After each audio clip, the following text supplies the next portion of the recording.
Hi, welcome to A Foreigner in the Philippines. Well, after getting a couple of messages from people who are intending to come over and fairly soon, and they don't appear to know what they need to bring, and so I'm looking at the idea that people are coming over and they're coming over to join a partner here, and they are going to eventually get married. So what do you need? Some documents that you need, right? Obviously when you go to declare your intention and get a license to get married, they're going to want to see a visa, a current visa, right? Now along with the visa there's an ACR card which will eventually come and be demanded of you. That's a card that lasts for a whole year. It's a one-time payment for the whole year, and you'll need to have that, but you'll be told that you when that is applicable. So divorce. Now I can't imagine that anybody's coming over that's 50 or 60 that hasn't been divorced. Now here's a tip that I found out the hard way. I found out the hard way about this. I sent to the court where I was divorced, and I got a copy. Now this was a court issued document showing that I had been divorced, and the date and everything that was pertinent to my divorce. Well, when we went to get married and get the documentation handled for that, they said no, this is not enough, and they demanded to know the decree nisi. I hope that's the way that you pronounce that. So they want to see the whole thing.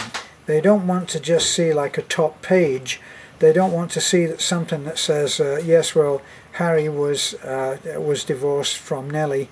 No, that's not enough. So make sure that you go to the court before you leave and come here and get yourself the whole thing. Now your birth certificate is an obvious one. It's a no-brainer. Get an original.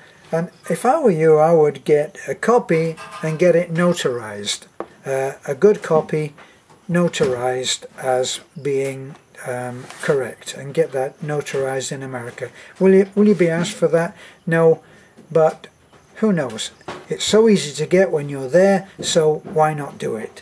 Now you'll be required to go to the US Embassy for what they have various names for it, but what it amounts to is a clearance of your good name. In other words, that you don't have any impending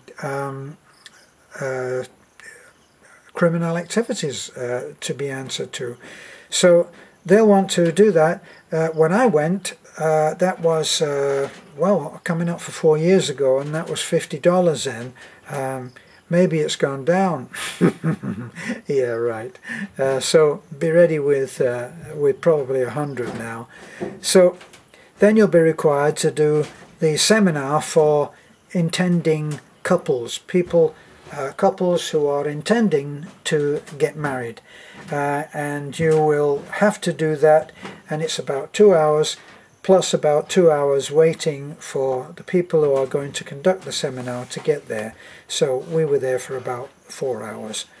Right, now what they do is they on that seminar they go into all kinds of things in which they will tell you that. So you will during that seminar you'll be taught all kinds of interesting stuff about what to do when your wife refuses to have sex with you, and they recommend that you go and watch television. Yes, well, all kinds, doesn't it? So you have to do that, and you have to get signed off, and there's the most peculiar I think it was 200 questions that you have to ask, that you have to answer on a sheet of paper, that you tick off the answer. I think it's a multiple choice questions, and you have to answer those so that you can get married. So they take it very seriously here, and I seem to remember, even though Beth says that she doesn't remember this, I seem to remember that she went to some kind of a little talk or seminar that was aimed purely at Filipinos who are going to marry a foreigner. and I feel sure that she actually had to do that, but your wife will soon find, or your wife-to-be will soon find out about that. So now here's the thing. Any document that you may have which relates to your status in any kind of way, for instance, a whole number of years ago I changed my name. I changed it from my family name to of Flannery to Martin. That's when I was working as a musician, and Martin seemed a better choice for me. I've since gone back to using Flannery out of nostalgia, and I intend at some point to change it legally back again. But anyway, that's a document that it's wise for me to have. So if you have such a thing, then bring that with you. When it's documentation, it's better to bring it rather than not. So, driver's license. That's what I would suggest, a driver's license. I think I have down here the ACR card, which is like your, that's your card which declares that you're a senior, which I think after 60, that's what you're declared here. Having this card does have some advantages, so, but anyway, you have no choice but to have it, because they will demand that at immigration.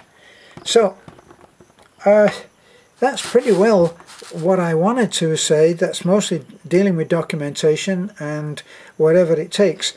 I do, as a general rule, I think that you should bring every piece of documentation that you need. For instance, I don't know that it applies, but if you've lived and served as an American serviceman here, that might be a piece of documentation that you might want to bring. Whether it will be any good or not, or any use to you, I'm really not sure. I served in the British Army myself, and that hasn't proved to be any use at all. So this is a foreigner in the Philippines. Good luck. Hope that you have everything that you need. You can pose a question, and if it's extensive enough, then I'll do a video on it, and I'll try and find out as much as I can. Bye for now.